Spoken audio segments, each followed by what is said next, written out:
இந்த தென்மேற்கு பருவக்காற்று தந்த தர்மதுரை மேடையிலே அமர்ந்திருக்கிறார். எனக்கு இனிய நண்பர் விஜய் சேதுபதி அவர்களை ஒரு திரைப்பட நட்சத்திரம் என்று சொல்வதில் நான் அவ்வளவு ரசிப்பதில்லை. காரணம், நட்சத்திரம்னு சொல்லிட்டா ரொம்ப தூரத்தில் போயிருந்தது. எனக்கு ஒரு திரையின் நிலா என்று தோன்றும். கொஞ்சம் நம்ம கிட்டக்க இருக்குது என்பதால் நீ உடனே ஆரம்பிச்சிடாதீங்க, நிலானா அத்தபடி போய் கொஞ்சம் வரும் போகுமேன்னு, இது நிரந்தரமான பௌர்ணமி என்று சொல்லலாம் என்று எனக்கு தோன்றுகிறது. நண்பர்களே, ரொம்ப நல்ல சிறந்த கவிதை தொகுப்பை சீனிவாசராமசாமி கொடுத்திருக்கிறார். ஒரு நல்ல படைப்பை படித்தால் ஒரு மனிதனுக்கு மனசில் ஒரு சின்ன அலை ஒன்று இடணும். அதான் நல்ல நூல். இப்போ எஸ்ராவோட யாமம் படிச்சிங்கன்னா கையை முகந்து பார்த்தீங்கன்னா அந்த அப்தர் வாசம் வந்துடும். நீ படிச்சிருந்தீங்கன்னா தெரியும். தி ஜானகிராமனோட உயிர்த்தேன் படிச்சிங்கன்னா செங்கம்மா மனசுக்குள்ளே வராமல்லாம் இருந்து விட முடியாது. அப்படி ஏராளமான கவிதைகளை கொண்ட ஒரு நல்ல தொகுப்பை இனிய நண்பர் சீனு ராமசாமி அவர்கள் இந்த நினைவில் ஒளிரும் ஜிம்மி கம்மல் என்கிற நூலில் தருகிறார். நண்பர்களே, சீனு ராமசாமியினுடைய சினிமாக்களை பார்க்கும்போதெல்லாம் என்ன தோணும்னா, யார் எப்படி போய் சீனுடைய எந்த படமாக இருந்தாலும் சரி பார்த்தீங்கன்னா காலில் மண் ஒட்டும். உங்களுக்கு புரியும் நான் நினைக்கிறேன். மண் சார்ந்த படம் என்று சொல்வதை விட ஒரு நேட்டிவிட்டி மிக்க படங்களை தொடர்ந்து தந்தது தான் சீனுடைய மகத்தான வெற்றி என்று நான் நினைக்கிறேன். நீங்கள் பல பேருடைய படங்கள் நான் பார்க்குறேன்.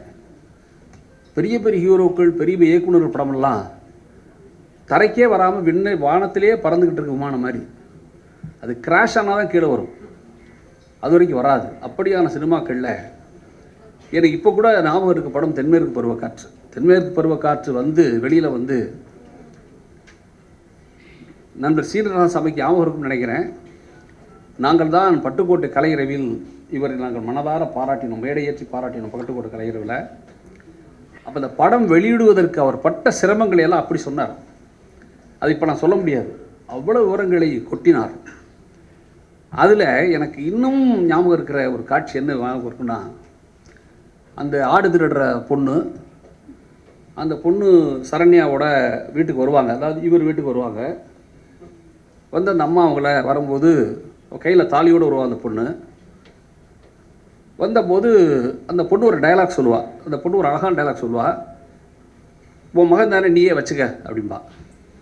இவன் மகனை நீயே வச்சுக்க என்று அந்த பொண்ணு சொல்லும்போது அவளுக்கு இவன் மேலே இருக்க உயிரான அன்பை பார்த்துட்டு நீ தாண்டி மருமக என்று சரண்யா கூப்பிடும்போது அந்த பொண்ணு காலை தொட்டு கும்பிடுவாள். நீ அந்த சீனிராமஸ் 2வது படம், அந்த படம் தென்மேற்கு பருவக்காற்று, நிறைய நேஷனல் அவார்ட்லாம் வாங்கின படம். யாராவது மீண்டும் கூட நீ போய் பார்த்து, நான் சொன்ன பிறகு போய் பாருங்கள். அசலான தமிழ் படம், மறக்காதீங்க, அசலான தமிழ் படம். நடிகர்கள்லேருந்து, நடிகர் தேர்விலிருந்து, காட்சிகள்லேருந்து, இந்த பெண்கள்லேருந்து எல்லாமே ஒரு அழகான தமிழ் சார்ந்த படத்தை தைரியமாக கொடுத்த சீனிராமசாமியோட கவி தொகுப்புது. இதில் ஒரு அம்மா வருவாங்க, சரண்யா. அந்த அந்த கதையில் சரண்யா ஒரு அழகாக ரொம்ப ஒரு அபூர்வமான அம்மாவாக வருவாங்க. நான் உண்மையாகவே தேடினேன், சீனிராமசாமிக்கு எப்படி இப்படி ஒரு அற்புதமான அம்மா மீது கவனம் வந்தது, அல்லது உண்மையாகவே சீனிராமசாமியுடைய கவிதைகளில் ஏதாவது தென்படுதா என்று கூட நான் யோசித்தேன். இந்த சரண்யாவை உள்வாங்குவதற்கு சீனிராமசாமிக்கு எப்படி தோன்றியது என்று யோசிக்கும் போது இவர் கவிதையில் எனக்கு ஒரு கவிதை ஆச்சரியப்படுத்துச்சு. சீனிராமசாமி சினிமா எடுப்பதோடு மட்டும் இல்லாமல், நாகராஜன் சொன்னது போல கவிஞர். ஒரு தாய் எப்படி சார் சொல்லலாம்? இப்போ ஒரு தாய் எப்படி சொல்லலாம்? அதில் கிராமத்து தாய், தமிழ் சார்ந்த தாயவோ. சீனிராமசாமி இந்த தொகுப்பில் இருக்கிற கவிதையில் சொல்கிறார், குழம்பு வைக்க காசில்லாத நாட்களில் உன்னை முகம் சுழித்த என்னிடம் நாமும் நல்லா இருப்போம்டா என்ற சொற்களை சோற்றில் ஊட்டி வளர்த்தாள் என் தாய் என்ற கவிதை முடிகிறது. எனக்கு இப்போ சரண்யா கேரக்டர் எப்படி வந்துச்சு நான் யோசிச்சு பார்த்தேன். இப்படி ஒரு மனசில்லாத ஒருவனால் சரண்யா போன்ற ஒரு பாத்திரத்தை படைத்திருக்க முடியுமா என்று யோசித்தால், ஒரு கவிஞன் இயக்குனராகுவது தமிழுக்கு நல்லது என்பதை நீங்கள் தயவு செய்து புரிந்து கொள்ளுங்கள் நண்பர்களே. அது மட்டுமல்ல, அந்த தர்மதுரை படத்தில் ஒரு டான்ஸ் தெரியாத ஒரு டான்ஸ் ஆடுற இடத்த தான் அவர் ஆடிருப்பார் விஜய் சேதுபதி. நீங்கள் பார்த்துருப்பீங்க. ரொம்ப நல்ல, அதாவது இந்த மக்கா கலங்குதப்பா என்கிறதுல ஒரு தப்பை பற்றி ஒரு டயலாக் எழுதியிருப்பார் சீன் ராமசாமி. அது தப்பு இல்லடா, அதான் சரி என்று ஒரு டயலாக் பேசி சொல்லியிருப்பார். நான் ரொம்ப பெருமைப்படுகிறேன். ஏன்னா தப்பாட்டத்தை, வெறும் சாவு வீட்டுக்கு ஆடிக்கொண்டிருந்த தப்பாட்டத்தை தமிழ்நாட்டு மேடைகளில் ஏற்றி அதை ஒரு மங்களவாத்தியமாக கொண்டாடியது தமிழ்நாடு முற்போக்கு எழுத்தாளர் சங்கம் என்பது எனக்கு எப்போதும் பெருமை. நாங்கள் அப்போ சொன்ன வார்த்தை அது தப்பாட்டம் இல்லை, அதுதான் சரியான ஆட்டம் என்று. இன்று அது நான் கடந்த முறை அமெரிக்கா போயிருந்து பார்க்கிறேன். எல்லா அமெரிக்க தமிழ் சங்கங்களிலும் தப்பாட்டம் இல்லாதமே இல்லை. நீ அமெரிக்கா முழுதும் எஸ்ரா போயிருக்காரு, எல்லாரும் தெரியும். பரதநாட்டியத்துக்கு முன்னாடியே இப்போ அமெரிக்காவில் இருக்கிற தமிழ் சங்கங்களில் தப்பாட்டம் தான் ஆடப்படுது. அப்போது இது சரியான ஆட்டம் என்பதை நாங்கள் சொன்னதல்ல, அதை மக்களிடம் கொண்டு சேர்த்ததில் தர்மதுரையினுடைய பங்கு மிக மிக முக்கியமான பங்கு. நான் அப்படித்தான் எஸ் ராமகிருஷ்ணனையும் சரி, அன்புக்குரிய நமது நண்பர் சீன் ராமசாமி நான் பார்க்கிறேன். நண்பர்களே, எனக்கு என்ன தோணும்னா, அடிக்கடி அதாவது சினிமா ஒருத்தன் எழுதுகிற ஒருத்தர், சினிமா எடுக்கிற இயக்குனர் ஒருத்தர் கவிதையை கைவிடுவாரா, அல்லது சினிமா அதிகம் எடுக்க கவிதையை கைவிட்டு விடுவாரா என்ற எனக்குமே கூட தயக்க முடியாது. நான் ஃபோனில் தான் கேட்டேன் சினிமா, எப்படி சார் சினிமா எடுத்துகிட்டு கவிதை எழுதிட்டு இருக்கிறீங்க என்று. அப்போ தான் மனசில் எனக்கு தோணுச்சு. மரியாதைக்கு ஆர் பாலகிருஷ்ணன் அவர்கள் ரொம்ப அழகான வார்த்தைன்னு சொல்லுவார் அடிக்கடி. சட்டையை வேணால் கழட்டி போடலாம், யாராலும் தோலை உரித்து போட முடியாது என்று பாலகிருஷ்ணன் சொல்வார். அப்படித்தான் மனிதர்கள் தன்னுடைய இயல்பான விஷயங்களை கைவிட்டு விடக்கூடாது என்பதற்கு சீனராமசாமி மிகச்சிறந்த உதாரணம் என்று எனக்கு மனசிற்படும். நண்பர்களே, இன்னொன்று சொல்லணும் எனக்கு தோணும் எப்பவுமே, இந்த கவிதை முழுதும் எளிய மனிதர்களை பற்றிய கவிதைகள். கொஞ்சம் யோசிச்சு பாருங்களேன். எஸ்ரா நிறைய வரலாற்று நூல் எழுதினவர், மறைக்கப்பட்ட வரலாறுலாம் எழுதினவர். நான் என்ன கேட்குறேன், வரலாறுங்கிறது யாரை பற்றி பெரும்போதி பேசும்? ஜெயித்தவனை, முக்கியமானவனை பற்றி பேசுவது வரலாற்றினுடைய பெரும்பகுதியான வேலை. அப்படின்னா இந்த எளிய மனிதர்களை யார் பேசுவது? இந்த எளிய மனிதர்களை பேசுவது எனக்கு தெரிந்த இலக்கியங்கள் மட்டும்தான். அதிலும் குறிப்பாக கவிதைகள் மிகச் அற்புதமாக எளிய மனிதர்களை பேசுகிறது. நான் அடிக்கடி சொல்கிறேன், எளிய மனிதனா யார் சார் அவன்? எளிய மனிதனா யார் அவன்? எளிய மனிதனா யார் தெரியுமா அவங்களுக்கு? இந்த பூமி மாதிரி அவன். கொஞ்சம் புரிகிற மாதிரி சொல்கிறதுனா, இந்த பூமி மாதிரி எப்படி தெரியுமில்ல, இந்த பூமி தன்னைத்தானே சுற்றிக்கிட்டு உலகத்தையும் சுற்றுது. நமக்கு தெரியுமா? அப்போது நீங்கள் உட்காந்து யாராவது ஃபீல் பண்ணுறீங்களா உலகம் சுற்றுது? அப்படி ஃபீல் பண்ணுற மாதிரி உலகம் சுற்றினா நம்ம உட்காந்துருப்போமா? வயநாடு மாதிரி போயிருப்போம். ஆனால் என்ன ஆச்சரியம்னா, தன்னைத்தானே சுற்றி கொண்டு இந்த சூரியனையும் சுற்றுகிற இந்த பூமி தான் சுற்றுவதே தெரியாமல் எப்படி வாழ்கிறதோ அப்படித்தான் இந்த மண்ணில் எளிய மனிதர்கள் வாழ்ந்து கொண்டிருக்கிறான் என்பதை நீங்கள் தயவு செய்து மனதில் வையுங்கள். அப்படிப்பட்டவன் தான் வாழைப்பழம் வைக்கிறவன், அப்படிப்பட்டவன் தான் கேட் திறந்து விடுறவன், அப்படிப்பட்டவன் தான் இன்ஜின் ஓட்டுறவன், அப்படிப்பட்டவன் தான் டிரைவர், கண்டக்டர். இவர்களெல்லாம் தன் வாழ்க்கையை தனக்காக வாழ்வதைப் போல் தோன்றும். ஆனால் அவர்கள் வாழ்வதை நிறுத்திவிட்டால் நமக்கு வாழ்க்கை இல்லை என்பதை நீங்கள் தயவுசெய்து மனசில் வச்சுங்க. அப்படியானவர்களை பற்றி இந்த நூல் முழுதும் சீனராமசாமி பேசுகிறார். எனக்கு சீனராமசாமி இந்த கதைகளில் ரொம்ப முக்கியமாக எனக்கு தோன்றுவது ஒரு கவிதை இருக்குது. இதில் ஒரு கவிதை ஒன்று சொல்கிறார், நானும் கீழ்ஸும் ஒன்றுதான் என்று சொல்கிறார். அந்த கவிதை நீங்கள் படிச்சுங்க. நாகராஜ் சொன்ன மாதிரி எல்லா கவிதையும் சொல்லிட்டோம்னா நீங்கள் புத்தகம் வாங்க போயிருக்கணும் பயம் அவருக்கு இருக்குது. ஆனாலும் கூட நான் சொல்கிறேன், நானும் கீழ்ஸு ஒன்று தான் என்கிற கவிதையில், நானும் கீழ்ஸு மனநிலை அளவில் சமாதானத்தில் ஆழ்ந்திருக்கிறோம். இருவர் நூல்களும் கவனம் பெற்றுவிட்டன. அவர் உலகெங்கிலும், நான் உள்ளூரில் என்று. ஆனால் ராமசாமி அவர்களே, சீனு அவர்களே, உள்ளூரில் கவனம் பெறுவதுதான் ஆச்சரியம். நீங்கள் நம்ம ஊரில் என்ன தெரியுமா பழக்கம், பழமொழியே இருக்குது, உள்ளூர் குளம் தீர்த்த குளம் அல்லன்னு. ஊரில் இருக்க குளம் வந்து குளிச்சுட்டு போவான் அந்த குளத்தில், ஆனால் உள்ளூர்காரன் குளிக்க மாட்டான். அவனுக்கு தீர்த்தம் இல்லை புனிதம் இல்லைன்னு நினைப்பான். அதில் நம்மக்கிட்ட இன்னும் நல்ல நோய் இருக்குது. நீங்கள் நமக்கு யார் ஜெயித்தாலும் சந்தோஷப்படுவோம், ஃப்ரெண்டு ஜெயித்தா சந்தோஷப்பட மாட்டோம். சாதாரண யோசிச்சு பாருங்களேன், மாப்பிள்ளை 100 மீட்டரில் அடிச்சிட்டான்டா அப்படிமா, டேய் நேற்று தெரியுமில்ல ஃபுட்பாலில் பின்னிட்டான் தெரியுமா அப்படிமா, நேற்று அவனோட டீ குடிச்சிருந்தாடா அப்படிமா. ஏடா உன்னோட டீ குடித்தா ஃபுட்பாலில் விளையாடக்கூடாதா, அல்லது ரன்னிங்கில் ஓடக்கூடாதா? நமக்கு எப்படி மனநிலை இருக்குன்னா, இயல்பாகவே யாரோ ஜெயிச்சா சந்தோஷப்படுவாங்க. இல்லை நம்ம நாடே அப்படி தானே இருக்குது, யாரோ ஜெயிச்சா சந்தோஷப்படுறாங்க. நம்ம ஊருக்கு ஆள் வந்து ஜெயிச்சானே கவுத்து விட்றாங்க. இல்லை உங்களுக்கு புரியும் நினைக்கிறேன், நான் அதுக்கு மேலே சொல்ல வேண்டியதில்லை. அதை பற்றி அதிகமாக பேச வேண்டியதும் இல்லை. அப்போது இந்த கீட்ஸ் கவிதைகள் என்ன தோணுச்சுன்னா, சீனு அவர்கள் உலகை சேர்ந்து விட்டார் என்பதுதான் வெளியில் இருக்க புஸ்தகம். இங்கிலீஷில் போயிடுச்சு, தெலுங்கில் போயிடுச்சு, அந்த அம்மா சொல்கிறாங்க மலையாளத்தில் வரப்போகுது என்று. அப்போது சீனு அவர்களுடைய சின்சியரான அந்த முயற்சி இருக்குல்ல, நான் அது மட்டும் இல்லை, இன்னொரு கவிதையை என்னை ஆச்சரியப்படுத்த கவிதையை சொல்லிட்டு போகிறேன். எனக்கு ரொம்ப பிடித்த கவிதை அந்த அஞ்சல் பெட்டின்னு கவிதை இருக்குது சார். அஞ்சல் பெட்டி கவிதை இருக்குது. அந்த கவிதையில் ராத்திரி நேரத்துக்கு ஒருத்தன் போகிறான் ஒரு தெருக்குள்ளே, அஞ்சல் பெட்டி தொங்குது. நீங்கள் இந்த அப்சர்வேஷன் இருக்குல்ல, பார்ப்பது இருக்குல்ல, அது ஆகப்பெரிய கலை. அதனால தான் உலகம் முழுவதும் சொல்லுவாங்க, யார் சிறந்த அறிவாளி? இங்கேருந்து 2 கிலோமீட்டர் நடக்க விட்டு நடந்துட்டு வந்த உடனே நீ என்னெல்லாம் பார்த்தேன்னு கேட்க வேண்டியது, யார் அதிகமான பொருளை அப்சர்வ் பண்ணிக்கணும் அவன் தான் சிறந்த அறிவாளி. மறக்காதீங்க. இப்போ இதில் வந்து சொல்கிறார், இந்த தபால் பெட்டியை தெரு விளக்கு ஒளியால் மூடியிருந்தது. தபால் பெட்டி மேலே தெருவிளக்கு விழுகுது, தெருவிளக்கு அதை மூடி இருந்துச்சுங்கிறார். இந்த கவிதையை நெடுக நீங்கள் படிச்சிங்கன்னா, பனிக்காலத்தில் உயிர் பிசுபிசுக்கும் கேவல்களையும் கண்ணீரையும் நல விசாரிப்புகளையும் பிரிவின் நன்மையும் வயிற்று சுமந்த ஒரு சூழல் அழிந்து விடாமல் காத்து ஓரத்தில் நள்ளிரவில் புறநகருக்குள் நுழையும் தெருவில் நின்றிருந்தது தபால் பெட்டியை தெருவிளக்கு ஒளியால் மூடியிருந்தது என்று சொல்லும்போது எனக்கு ஒரு பெத்த தாயை பார்ப்பது போல அந்த தபால் பெட்டியோர் பார்க்கிறார். ஏன் இன்றைக்கி இந்த தபால் பெட்டி நிலைமை என்ன, கொரியர்லாம் வந்த பிறகு சீந்துவதற்கு ஆள் இல்லை. அது கீழே வருது பாருங்கள், பார்க்க ஆளற்ற காலம் வாழும் காலத்தில் அடைந்த மனப்பிறவின் விளக்க முடியாத பிசகிய நோய் அதற்கும் இருந்தது என்று கவிதையில் சொல்கிறார். கிட்டத்தட்ட அனாதரமான ஒரு தாய் நிலைமை இருக்குல்ல, அந்த நிலைமை தபால் பெட்டியோடு ஒப்பிட்ட கவிதையை சீனு மிக அற்புதமாக எழுதியிருக்கிறார். நண்பர்களே, எனக்கு என்ன தோணும்னா, நிஜமாகவே எளிய மனிதர்களை பேசுவது மட்டுமில்லை, யார் இந்த மொழியை காப்பாற்றுகிறார்? தமிழ் தமிழ் தமிழ் பயங்கரமாக கத்துறோம். கார்பரேஷன் பில்டிங்கில் தமிழ் எழுதி வச்சுருக்கிறாங்க.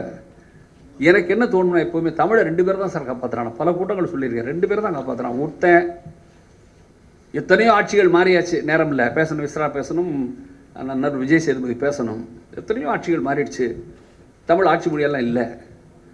இப்படி இருந்த நிலைமையிலும் கூட கிட்டத்தட்ட 1300 1400 1500 ஆண்டுகள் தமிழ் இது கிடைச்சிருக்கிற தரவுகளின்படியே சொல்கிறேன் சேர்ந்துருக்கு வந்து கையிலன்னா 2 பேர் தான் காரணம். ஒருவன் எந்த ஆட்சி மாற்றம் நடந்தாலும் யார் மாறினாலும் கவலையே படாமல் வயல்வெளியில் உழுது கொண்டிருந்தவன் விவசாயி, அவன்தான் பேசுவதன் மூலமாக பேசி பேசி தமிழை காப்பாற்றினான் என்பதை நீங்கள் தயவுசெய்து மறந்துடாதீங்க. இன்னொருத்தன் யார் தெரியுமா? அதை காலத்திற்கேற்ப மொழியை புதுப்பித்து காலத்திற்கேற்ப மொழியை சரி செய்து காலம் கடந்து மொழியை வாழ்வித்த இந்த மண்ணின் படைப்பாளிகள் தான் மொழியை வாழ வைக்கிறான் என்பதை புரிஞ்சுக்கணும். அந்த படைப்பாளி வரிசையில் சேர்வதற்கான மிக துல்லியமான கவிதைகளோடு சீனு புறப்பட்டிருக்கிறார் என்பதுதான் என்னுடைய நண்பர்களே. இதில் ஒரு கவிதை இருக்குது, தேனியை தேடும் என்றொரு கவிதை இருக்குது. இந்த கவிதை நல்லா கவனிங்க, நான் சொல்கிறத உங்களுக்கு அப்படியே நீங்கள் வந்து பாரிஸ் ஒலிம்பி போயிட்டு வந்தால் நான் பொறுப்பு இல்லை. கூட்டுக்கு தீ வைத்து நீ கொண்டு வந்த தேனீக்களின் கண்ணீர். புரியுதா உங்களுக்கு? கூட்டுக்கு தீ வைத்து நீ கொண்டு வந்த தேனீக்களின் கண்ணீர் எனக்கும் என் கவிதைகளுக்கும் அது சேராது. உலகில் உள்ள ராணி தேனீக்களின் முன் மண்டியிட்டு மன்னிக்கும் தாயே என்று கேள். ராணி தேனி யார் சார்? உழைக்கிற தேனி தான் ராணி தேனி, மறக்காதீங்க. அந்த தேனி மல்யுத்தம் கூட போட்டிருக்கலாம், அந்த தேனி மல்யுத்தம் கூட போட்டிருக்கலாம். அந்த தேனியிடம் சீனு ராமசாமி சொல்கிறார், யாரை பார்த்து சொல்கிறார் எனக்கு தெரியாது, மன்னிக்கும் தாயே என்று கேள், அவளது வம்சாவளிகளை தாங்கி இருக்கும் உயர்ந்த நெடுமரங்களின் பாதங்களில் முத்தமிடு என்று அந்த கவிதையை முடிக்கிறார். அப்போது எனக்கு என்ன தோணுதுன்னா, இந்த கவிதையை அவர் எழுதுறதுக்கு முன்னாடி தானே, இந்த கவிதை எழுதி ஒரு வருஷம் வச்சுங்களேன், 1 வருஷம் இருக்கலாம்.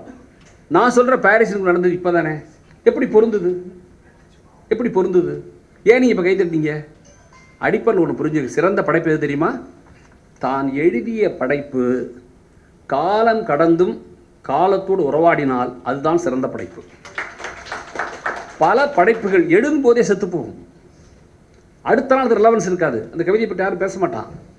ஆனால் யாருக்கு காலம் கடந்தும் விஷயங்களை யோசிக்க முடிகிறதோ, அப்படியான படைப்புகள் மட்டும்தான் காலம் கடந்தும் விஷயங்களோட பொருந்தும் என்பதற்கு இந்த கவிதை எனக்கு ஒரு உதாரணம். அதுபோல் இந்த தொகுப்பில் நீரின் சமன்பாடுன்னு கவிதை இருக்குது. இந்த தொகுப்பில் என்னை கொடுத்து முதல் மார்க் கொடுங்கன்னு அந்த கவிதை நான் தொகுப்பேன். நீரின் சமன்பாடு என்ற ஒரு கவிதை இருக்குது. எனக்கு ரொம்ப ஆச்சரியப்படுத்தது, காரெல்லாம் போகுது அந்த கவிதையில், தண்ணீர் வருது பாருங்களேன். நகரத்து வெள்ளம் சந்து பொந்தில் நுழையும் சீற்றத்தில் நாகம் இழுத்து கொண்டு ஓடுகிறது கடல் வயிற்றுக்கு எதையும், தெருக்களில் உயிரோடு இழுத்துச் செல்கிறது நீர்த்தார் புகைப்படங்களை நினைவுகளின் ஜலசமாதிக்கு விட்டுருக்கு. இப்போ வாங்க, கடல் உணவில் வளர்ந்த மீன் தின்னவிங்க, கடல் உணவில் வளர்ந்த பூத உடலை மீன்கள் உண்ண கொண்டு போகின்றன. கார்களுக்கு கொடுந்தண்டனை மல்லாக்க போட்டு இழுக்கிறது தண்ணி வெள்ளம். அடுத்தது பாருங்க, கார் போகுது சார், கார் மல்லாக்க போகுது. கார் வச்சிருக்கிற யாரு? வசதியானவர், மனசில் வச்சுக்க. கடைசி வரி வருது, இவ்வுலகில் பசியோடு ஒரு பிள்ளை இருப்பதை சொல்ல பள்ளிக்கூட மதிய உணவு தட்டொன்று மிதந்து நகரின் மையத்தில் போகிறது என்று கவிதை நிறைவடைகிறது. இது எவ்வளவு பெரிய சமூக உளவியல் யோசிங்க. இந்த போகிற வேறு தண்ணியில் இப்போ நீங்கள் கார் மிதந்து போகும்போது வேடிக்கை பார்ப்பீங்க, என்னடா மாப்பிள்ள ஆடியே பிறகுது அப்படிமா. அவன் ஆடி ஆட்டம் என்னன்னு பாடிட்டு இருப்பாங்க. அது வேற, ஆடி கார்ப்பது வெள்ளத்தில் மதந்து.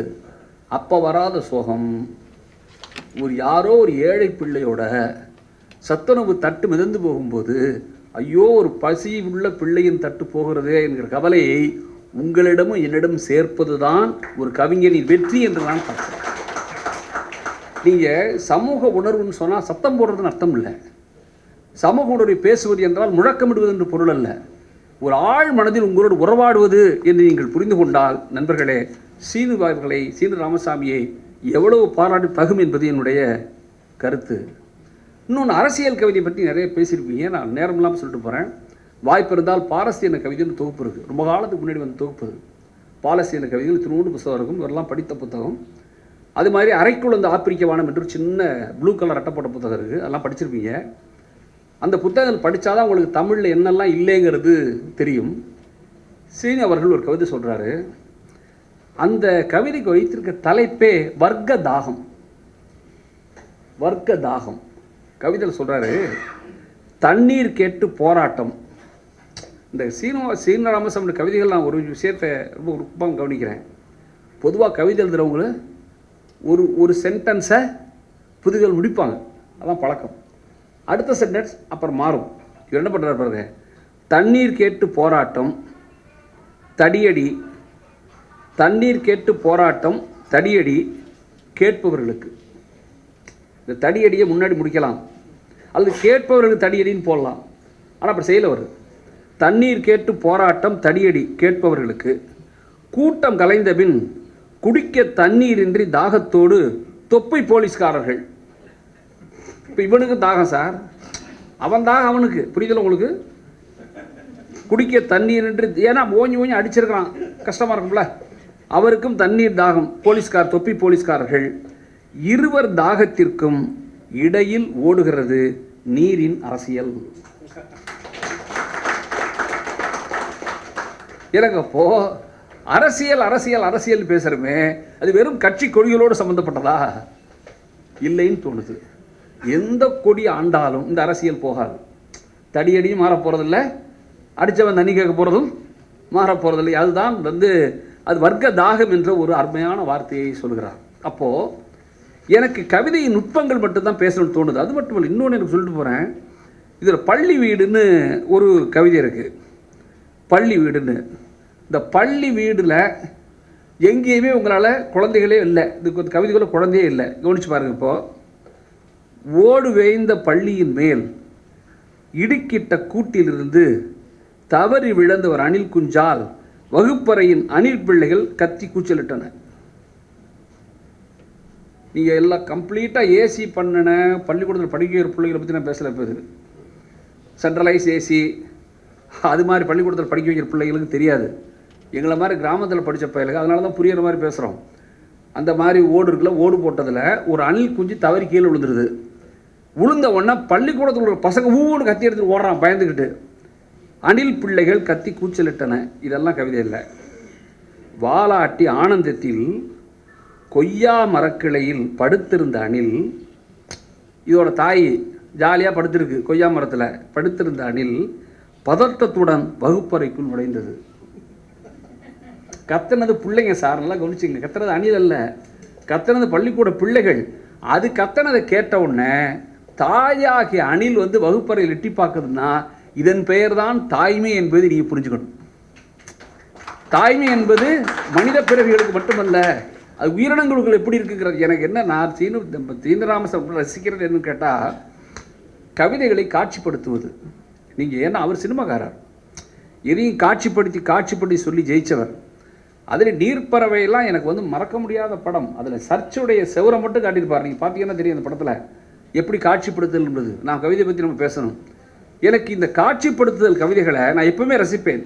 தமிழில் வென்ற கவிதைகளில் காட்சிப்படுத்திய கவிதைகள் தான் மிக மிக சங்க இலக்கியம் முழுவதும் காட்சிப்படுத்திய கவிதைகள். யோசிச்சு பார்த்தீங்கன்னா தெரியும் நண்பர்களே. அதுபோலவே ஒரு நாய்களை பற்றி ஒரு கவிதை ஒன்று சொல்கிறார். மனிதர்களின் சில முகங்கள்னு அவர் சொல்கிறார். பிணத்தை தோண்டும் நரி குறைப்பதில்லை, பிணத்தை தோண்டும் நரி குறைப்பதில்லை, கல்லறிந்து விரட்டும் தந்திரங்கள் நாய்க்கு புரிவதில்லை.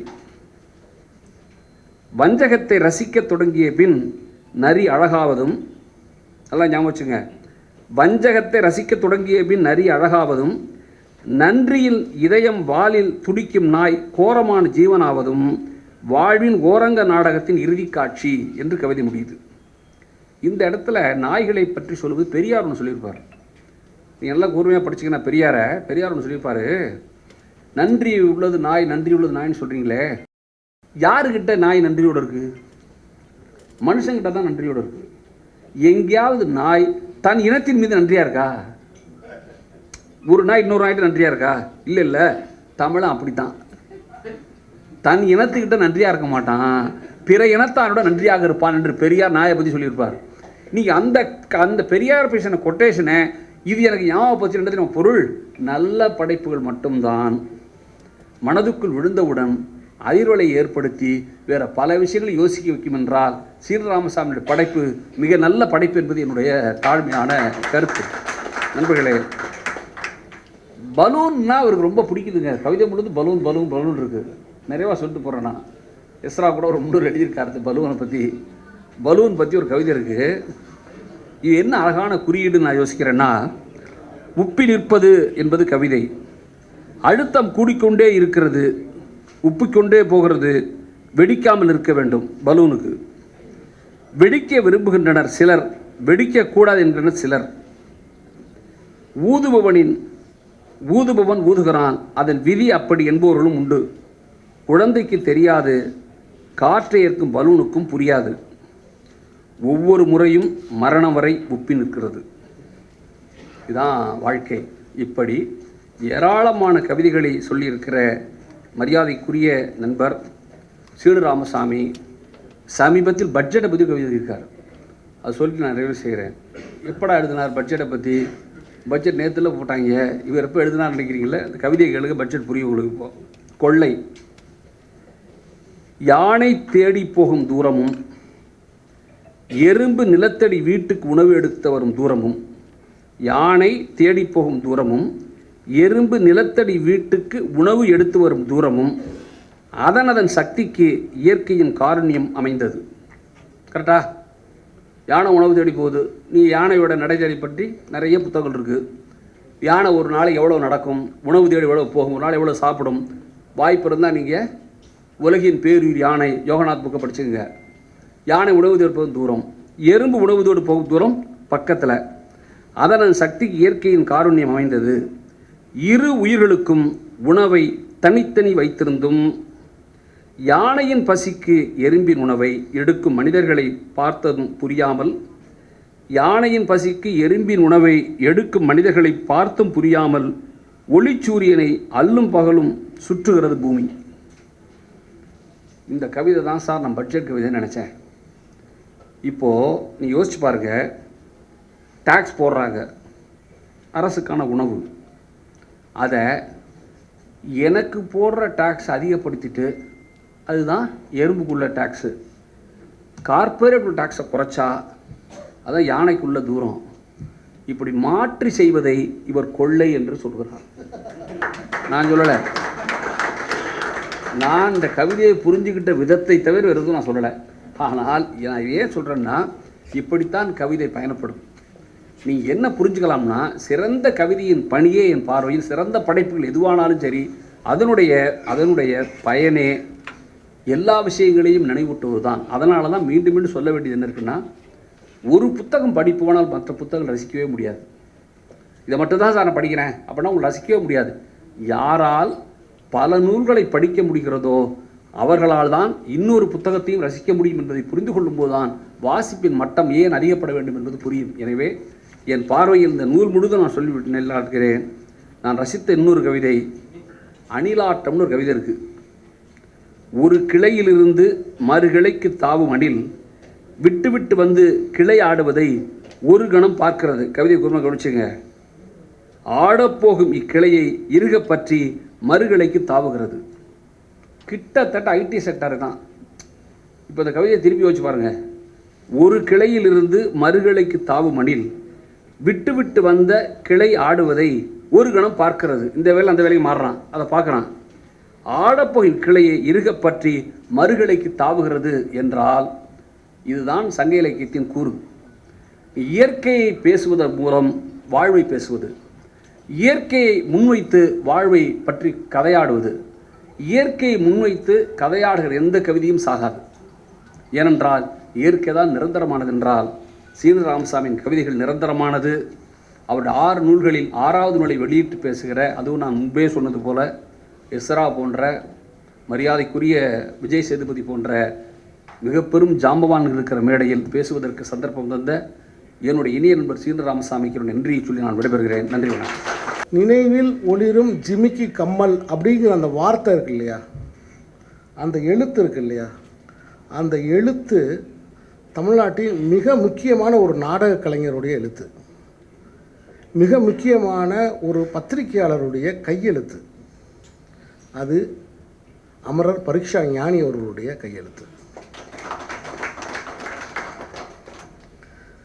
அந்த கையெழுத்தை இந்த டிசைனில் கொண்டு வருவதற்கு எனக்கு யோசனை சொன்ன இதன் டிசைனர் தோழர் காலத்தி அவர்களுக்கு என்னுடைய நன்றியை நான் தெரிவிச்சுக்கிறேன்.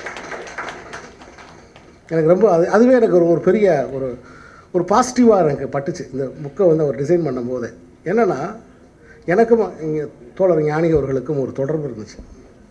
நான் கல்லூரி காலத்தில் படிக்கும்போது மனிதன் பதில்கள் படித்திருக்கேன். அதுக்கப்புறம் நான் சென்னைக்கு வந்த காலத்தில் சில நாடகங்களுக்கு, சில தொலைக்காட்சி நாடகங்களுக்கு மொழிபெயர்ப்புக்காக அவரை நான் போய் அணுகியிருக்கேன். அவர் வந்து ஆங்கிலத்தில் எனக்கு மொழிபெயர்ப்புலாம் பண்ணி கொடுத்துருக்காரு.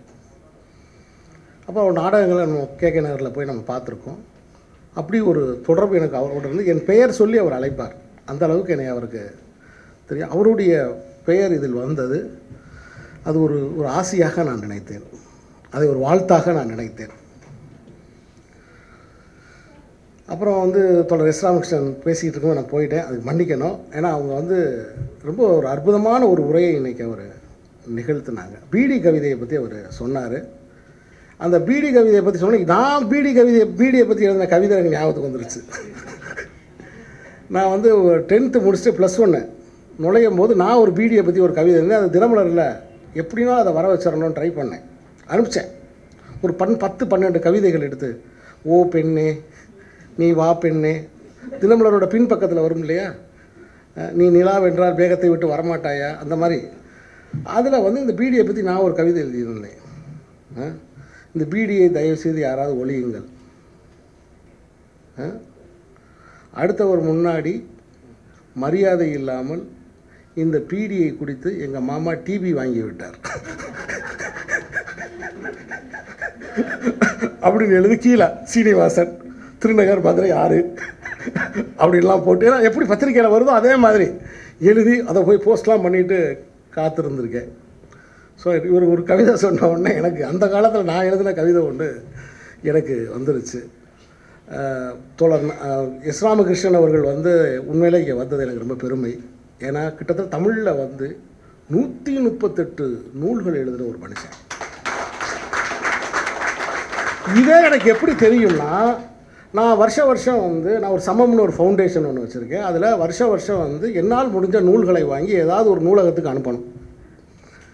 இது நன்கொடை வாங்கியோ அல்லது பிறரிடம் கடனாக பெற்றோ இதெல்லாம் கிடையாது அப்படின்னு ஒன்று வச்சுருக்கேன். அதில் ஏதோ என்னால் முடிஞ்ச கவிதைகளை மட்டும் வாங்கி அனுப்பணும். ஏன்னா கதை வாங்குறதுக்கு ஆள் இருக்குது, கட்டுரைகள் வாங்க ஆள் இருக்குது, எல்லாத்துக்குமே ஆள் இருக்குது. ஆனால் கவிதைக்கு மட்டும் ஆள் இல்லை. கவிதைகளை வாங்குவதற்கு ஆட்கள் இல்லை தமிழ்நாட்டில், இன்க்ளூடிங் கவர்மெண்ட்டுன்னு சொல்கிறார் அவர். ஸோ கவிதைகளை வாங்குவதற்கு யாருமே இல்லை. அப்படின்னும் போது இந்த கவிதைகளை நம்ம தான் வாங்கணும். அதனால் நான் ஒரு புதிய யோசனையை கூட இந்த நேரத்தில் எனக்கு தோன்ற யோசனையை நான் இந்த இடத்துல சொல்கிறதுக்கு கடமைப்பட்டிருக்கேன். ஏன்னா எப்படி நம்ம ஊரில் காது குத்து, ஏன்னா இப்போ கல்யாணம் இது மாதிரி விசேஷங்கள் நடக்கும்போது ஒரு அந்த விசேஷம் நடத்துகிறவருக்கு மொய் எழுதுவாங்க. அது மாதிரி ஒரு ஒரு ஒரு கவிஞர் ஒரு நூல் வெளியிடும் பொழுது மற்ற சக கவிஞர்கள்லாம் ஒரு வாட்ஸ்அப் குரூப்பில் சேர்ந்துக்கிட்டு அந்த புத்தகத்தை ஒரு மொய்யாக எழுதி அதை வாங்கிடணும். அதோட அர்த்தம் என்னென்னா, இவர் இன்னொரு புக்கு போடும்போது மற்றவங்களாம் அதை வாங்கணும். இது வந்து ஒரு கிராம பொருளாதாரத்தில் ஒரு குடும்பத்தை மற்ற குடும்பங்கள் காப்பாற்றுவதற்காக கண்டுபிடிக்கப்பட்டது. அதே நடைமுறையை ஏன் புத்தகங்களுக்கு கொண்டு வரக்கூடாது, குறிப்பாக பதிப்பாளர்கள் கொண்டு வரக்கூடாது அப்படிங்கிறது என்னுடைய ஒரு யோசனையை நான் அந்த நேரத்தில் பின்வைக்க விரும்புகிறேன். நலிந்த திரைப்படங்களுக்கு எப்படி அரசு மானியம் தருகிறதோ அது மாதிரி ஒவ்வொரு பதிப்பாளருக்கும் அரசு மானியம் தர வேண்டும். எப்படி தமிழ்நாடெங்கும் புத்தக திருவிழாக்களை நடத்தி அதை மிகப்பெரிய கொண்டாட்டமாக மக்களிடம் அரசு கொண்டு போய் சேர்க்கிறதோ அதுபோல் அந்த பதிப்பாசிரியர்களையும் அரசு காப்பாற்ற வேண்டும் என்ற இந்த கோரிக்கையும் நான் அந்த நேரத்தில் முன்வைக்கிறேன்.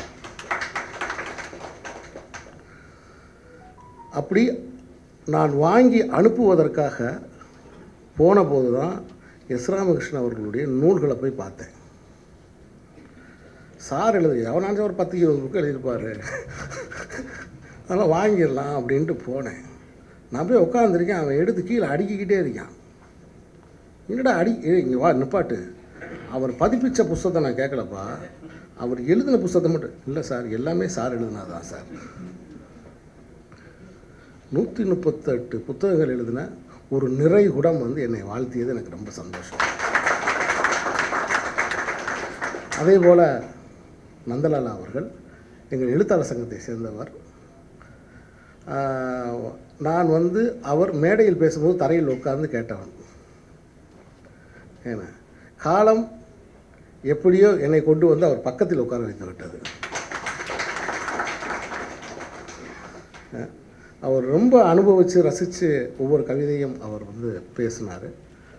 அவருக்கு என்னுடைய இதயபூர்வமான நன்றிகள். விஜய் சேதுபதியே ஒரு கவிதை. விஜய் சேதுபதி கவிதை எழுதாத ஒரு கவிஞன். இதை நான் வந்து விஜய் சேதுபதி வாழ்ந்தவன் என்பதால் இதை நான் சொல்கிறேன். விஜய் சேதுபதியோடு வாழ்ந்தவன் என்பதால், அருகிலிருந்து பார்த்தவன் என்பதால் இதை நான் சொல்கிறேன். இது வந்து புகழ்ச்சிக்காக அல்ல, அது விஜய் சேதுபதியை சந்தோஷப்படுத்த வேண்டும் என்பதற்காக அல்ல. ஒரு ஒரு ஒரு ஒரு மனிதனை நம்ம பார்க்குறோம், நம்ம அப்சர்வ் பண்ண விஷயத்தை நம்ம சொல்கிறோம், அவ்வளோதான். விஜய் சேதுபதியுடைய கண்கள் இருக்குது பாருங்களேன், அந்த ஒரு மனிதனுடைய கண்களை பார்க்கும்போதே தெரியும். அப்படி விஜய் சேதுபதியோட கண்களில் குடிகொண்டிருக்கிற அந்த கருணையும் அன்பும் இருக்குல்ல, எனக்கு தெரிந்து இந்தியாவில் எந்த நடிகர்கிட்டையும் இல்லை, எந்த நடிகர்கிட்டையுமே கிடையாது. அப்புறம் இன்னொரு முக்கியமான விஷயம் வந்து என்னென்னா, நான் ஒரு விஷயத்தை இந்த மேடையில் தெளிவுபடுத்த விரும்புகிறேன். விஜய் சேதுபதி என்னை சந்திக்காமல் இருந்திருந்தால் கண்டிப்பாக தமிழ் சினிமாவில் ஒரு நடிகனாக ஆகியிருப்பார். கண்டிப்பாக ஆகியிருப்பார், வாய்ப்பு உண்டு. ஏன்னா ஒரு திறமையுள்ள ஒரு ஆள், ஒரு திறமையுள்ள ஒரு நடிகனுக்கு ஒரு வாய்ப்பு என்பது கண்டிப்பாக கிடைச்சே தீரும். அவர் தன்னுடைய நடிப்பு திறனை அவர் கண்டிப்பாக வெளிக்காட்டியிருப்பார். ஆனால் நான் விஜய் சேதுபதியை சந்திக்காமல் போயிருந்தால் நான் ஒரு தர்மதுரை இழந்திருப்பேன். நான் ஒரு தர்மதுரை இழந்திருப்பேன், நான் ஒரு தென்மேற்கு பருவக்காற்றை இழந்திருப்பேன், நான் ஒரு இடம் பொருள் ஏவல் அப்படின்னு ஒரு படம், அற்புதமான ஒரு படம் இருக்குது. நிறைய தோழர்கள் அதை பார்த்துட்டாங்க. அற்புதமான ஒரு படம் இருக்குது. அந்த படத்தை வந்து எஸ் ராமகிருஷ்ணனுடைய கதை இப்போ போட்டு பார்த்தா அவ்வளவு சிறப்பாக இருக்குது. அது உண்மையிலே யாருக்கு கொடுத்து வைக்க போகுதுன்னு தெரியல எனக்கு. நான் அப்படி தான் நினச்சிக்கிட்டே இருக்கேன். ரொம்ப நாளாக ஒரு பறவையை பூட்டி வச்சுக்கிட்டே இருக்கும்போது அது உள்ளே அந்த பறவை வளர்ந்துரும்ல, அது மாதிரி அந்த பறவை நல்லா வளர்ந்து செழுமையாக இருக்குது. திறந்து விட்டோன்னே ஆகாயத்தில் 2 ரெக்கையை விரித்து பறக்க போகுது. அது உண்மையிலே அந்த அந்த அந்த கூண்டை திறந்து விட போகிற அது யாருன்னு எனக்கு தெரியலை. ஏன்னா அப்படி சில நல்ல படைப்புகள். மாமனிதன் ஒரு படம் எனக்கு கிடச்சிருக்காது. ரஷ்யாவில் அவ்வளவு பெண்கள், அவ்வளவு ஆண்கள் கண்ணீர் விட்டு அழுதாங்க. என்கிட்ட வந்து ஒருத்தர் கேட்டார், இவர் உண்மையிலே ஆக்டரா இல்லை அந்த கிராமத்தை சேர்ந்தவரான்னு கேட்டார்.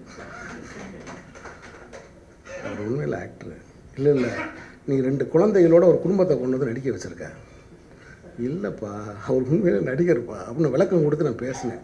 என்ன காரணம்னா, இந்த பட்ஜெட் இல்லாமல் வந்து இந்த ஃபெஸ்டிவல் ஃபிலிம்ஸ் எல்லாம் பண்ணுறவங்க வந்து இது மாதிரி வேலையை செஞ்சுருவாங்க. உண்மையாக நிஜமான ஆட்களை பிடிச்சி கொண்டு வந்து அதே மாதிரி உட்கார வச்சுக்க அதே மாதிரி எடுத்துருவாங்க. இது வந்து இதனாலேயே வந்து அவங்க சந்தேகத்தோடு கேட்குறாங்க. இல்லை இல்லை இல்லை, அப்படி நவீன யதார்த்த ஒரு எளிமையான ஒரு மனிதன். அப்படி விஜய் சேதுபதி இங்கே வந்தது எனக்கு ஒரு மகிழ்ச்சி. ஏன்னா விஜய் சேதுபதி ஏன் ஒரு எழுதாத ஒரு கவிதைன்னு நான் சொன்னேன், அதில் ஒரு காரணம் இருக்குது. எழுத்தாளர் எஸ் ராமகிருஷ்ணன் அவர்கள் பேசும்பொழுது சொன்னார், கவிதையின் முழு வேலையை தயையை உருவாக்குவது தான், காருண்யத்தை உண்டாக்குவது தான், தயையை உண்டாக்குவது தான். ஒரு நாள் ஒரு படப்பிடிப்பு நடந்துக்கிட்டு இருக்கு. நான் ஆற்றுக்கு மறுகரைக்கு போகணும். அதுக்காக போட்டில் ஜாமான் ஜட்டெலாம் ஏற்றிக்கிட்டு இருக்கோம். எல்லோரும் அந்த பக்கம் போனால் தான் ஷூட்டிங்கு. லைட் வேறு போய்கிட்டு இருக்கு. படப்பிடிப்பில் நான் எப்பயுமே வந்து என்னுடைய சொந்த காசை போட்ட மாதிரியே நடந்துக்கிட்டு இருப்பேன். ஏன்னா பணம் வந்து வீணாயிடக்கூடாதுன்றதில் நான் ரொம்ப கவனமாக இருப்பேன். அது என்னோடய பழக்கம், அது ஒரு கெட்ட பழக்கமும் கூடாது. அப்போ அதுக்கான வேலையை நான் கற்றுக்கிட்டு இருக்கும்போது நான் ஒரு காட்சியை நான் பார்க்குறேன். ஒரு வயதான கிழவி, அதுக்கு மொழி கூட தெரியலை, மலையாள மொழி பேசிக்கிட்டு அந்த அம்மா வந்து ஒரு பாட்டி ஒருத்தவங்க வர்றாங்க. தட்டு நிறைய வடை, புறுக்க வடை வச்சுருக்காங்க. வச்ச உடனே அது நேராக விஜய் சேதுபதிகிட்ட வந்து கேட்குது. சேதுக்கிட்ட வந்து வடை வேணுமான்னு கேட்குது. ஆமாம் வேணும், நீ வா, ஒரு வடை எடுத்து சாப்பிட்றாப்புல. நான் தள்ளி நின்று பார்த்துக்கிட்டு இருக்கேன். அந்த வடை சாப்பிட்ட உடனே வடை டேஸ்ட்டாக இருக்குது, பிடிச்சி போச்சு போல தெரியுது. அந்த பாட்டி ஒரு பார்வை பார்த்துட்டு அந்த ஒட்டு மொத்த வடை இருக்குல்ல, அது எப்படி ஒரு 50-60 வடை வச்சுருக்கோம், அந்த கூடிய மொத்தமாக வாங்கிட்டாப்புல. இந்த பாட்டி காசை கொடுக்குறான்ட்டாப்புல.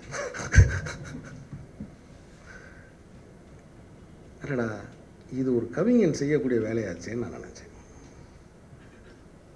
இது ஒரு கவிஞன் செய்யக்கூடிய ஒரு வேலையாச்சே இந்த வேலை. இது டக்குனு யாருமே செஞ்சிட மாட்டாங்களே. இது மாதிரி எண்ணற்ற விஷயங்களை நான் விஜய் சேதுபதிகிட்ட நோட் பண்ணியிருக்கேன். ஒருவேளை ஒரு எழுதாத ஒரு கவிஞன் கவித்துவ மனசோடு இருக்கிறனால தான் விஜய் சேதுபதியை பார்த்த உடனே எனக்கு பிடிச்சிச்சான்னு எனக்கு தெரியல. ஏன்னா கவிதை எனக்கு பிடிக்கும் இல்லையா. அப்போ எழுதாத அந்த மாதிரியான மன உணர்வு உள்ள ஒரு மனிதனை வந்து இதை தான் நான் வந்து டிஸ்கனெக்டட் கனெக்ஷன்ஸ்னு சொல்கிறேன். ஒரு தொடர்பற்ற ஒரு தொடர்பு. இப்போ நம்ம எல்லாருமே வந்து இலக்கியங்கிற ஏதோ ஒரு தொடர்பில் இங்கே சம்மந்தப்பட்டிருக்கோம். அந்த தொடர்பு வந்து வெளியில் நமக்கு தெரியுமா? பேசினா தான் தெரியும், கம்யூனிகேட் பண்ணால் தான் தெரியும். அப்படி கம்யூனிகேட் பண்ணாமல் நம்ம எல்லாம் ஒரு இடத்துல வந்து அப்படி கூடியிருக்கிற இந்த தொடர்பு தான் வந்து அப்படின்னு நான் நினைக்கிறேன். நான் இந்த மேடைக்கு நன்றி சொல்ல தான் வந்தேன். எனக்கு உண்மையிலே இந்த நாள் ரொம்ப ஒரு நிறைவான ஒரு நாளாக இருக்குது. ஏன்னா ஒரு கவிதை, இந்த கவிதை எப்படி எளிமையாக இருக்கா, இந்த கவிதை புரிந்து கொள்ளப்படுமா, புரிந்து கொள்ளப்படாதா, இது காலத்தில் நிற்குமா, நிற்காதா, இதை வாசிப்பாங்களா இல்லை வாசிக்க மாட்டாங்களா, இல்லை இது கவிதையே கிடையாது, எல்லாமே வந்து கூற்றுகள், சொற்கூற்றுகள், வெறும் ஸ்டேட்மெண்ட்ஸ் அப்படின்னு அறிவுஜீவி நவீன கவிதை உலகம் இதை புறங்கையால் தள்ளுமா? அதை பற்றியெல்லாம் எனக்கு கவலை இல்லை. நான் கிட்டத்தட்ட ஒரு 35 வருஷமாக கவிதை படிச்சுக்கிட்டு இருக்கேன். கவிதையிலிருந்து தான் நான் பிறந்தேன். என்னுடைய ஆதி கலை வந்து கவிதை தான். ஆனால் சினிமா இயக்குனராக அறியப்பட்டு விட்டேன். நான் அங்கேருந்து கிளம்பி வரும்போது நான் ஒரு கவிஞன் தான். இந்த பாரதிராஜா சார் படத்தில் பாடல் ஒரு கோடி செய்தேன் கேட்டவருக்கு ஞானம் இல்லைன்னு சுதாகர் இடுப்பு வரைக்கும் ஒரு வேஷ்டி கட்டிட்டு மலை மேலே ஓடுவார் பார்த்தீங்களா, அது மாதிரி ஒரு ஆள் தான் நான். அங்கேருந்து அப்படி ஓடி வந்த ஆள் தான் நான். ஸோ பேசிக்காகவே நான் ஒரு பொயட்டு தான். பொயட்ரியிலேருந்து தான் நான் வந்தேன். நான் அறியப்பட்டது இயக்குனராக அறியப்பட்டேன். ஸோ அப்படி நான் எழுதியது என்ன அப்படின்னு எனக்கு எதுவுமே எனக்கு தெரியாது. அதை பற்றி எனக்கு கவலையும் இல்லை. ஆனால் எனக்கு ஒரு ஏக்கம் இருக்குது. அது என்ன ஏக்கம்னா, ஒரு நதிக்கு அடியில் ஒரு கூழாங்கல் மாதிரி இந்த உலகத்தில் எங்கேயாவது ஒரு இடத்துல அது இருக்கணும்னு நான் விரும்புகிறேன். அவ்வளோதான். இன்றைக்கி அது என்னுடைய மன எண்ணம் வந்து அதுதான். அது வந்து ஏதாவது ஒரு இடத்துல இந்த உலகத்தில் அது ஜீவிச்சிருக்கணும், வாழணும். அது மட்டும் எனக்கு போதும் தான் நான் நினைக்கிறேன். ஏன்னா இது ஒரு செயல்பாடாக நான் பார்க்குறேன். நிறைய பேர் என்கிட்ட கேட்குறாங்க, எல்லாருமே எழுத்துலேருந்து காட்சிக்கு போய்கிட்டு இருக்கிற காலகட்டத்தில் நீங்கள் என்ன காட்சியிலேருந்து எழுத்துக்கு வந்திருக்கேன்னு கேட்குறாங்க. இது நியாயமான ஒரு கேள்வி தான். ஆனால் என்னையை பொறுத்த மட்டும் நான் இன்னும் பேனாவில் எழுதுறதுனால என்னையை பொறுத்த மட்டும் எழுத்தில் தான் வந்து ஒரு காட்சி உருவாக முடியும். எழுத்தில் தான் ஒரு காட்சி அது உருவாக முடியும் அப்படின்னு ரொம்ப ஆழமாக நான் நம்புகிறேன். ஸோ இந்த நல்ல வேலையில் உங்கள் எல்லாருக்கும் நான் வந்து நன்றி சொல்லிக்கிறேன். நீங்கள் எல்லாம் வந்ததுக்கு எனக்கு ரொம்ப சந்தோஷம். எஸ்ரா சாருக்கு ரொம்ப சந்தோஷம். வந்தலாலா அவர்களுக்கும் நாகராஜ் அவர்களுக்கும் சொல்லுங்கள். இந்த கவிதை தொகுப்பை நான் 1992ஆம் ஆண்டு நடந்த கலை இலக்கிய இரவுக்கு, திருப்பரங்குன்றம் கலை இலக்கிய இரவுக்கு நான் சமர்ப்பணம் பண்ணியிருக்கேன். ஏன்? அந்த கலை இலக்கிய இரவில் நான் ஒரு அடிமட்ட தொண்டனாக வேலை செஞ்சேன். அந்த கலை இலக்கிய இரவில் நான் வந்து ஒரு 19, 20 வயது மாணவனாக அதில் நான் வேலை செய்தேன். 21 வயது மாணவனாக நான் வேலை செய்தேன். அந்த மேடையில் தான் நான் முதலாக இயக்குனர் பாலுமகேந்திரன் அவர்களை நான் பார்த்தேன். அந்த மேடை என் வாழ்க்கையில் ரொம்ப முக்கியமான ஒரு மேடை. அதனால் 1992ஆம் ஆண்டு திருப்பரங்குன்றம் கலை இலக்கிய இரவுக்கு நினைவில் ஒளிரும் இந்த ஜிமிக்கி கம்மல் என்ற என்னுடைய நூலை சமர்ப்பிப்பதில் நான் பெருமைப்படுகிறேன். நன்றி, வணக்கம்.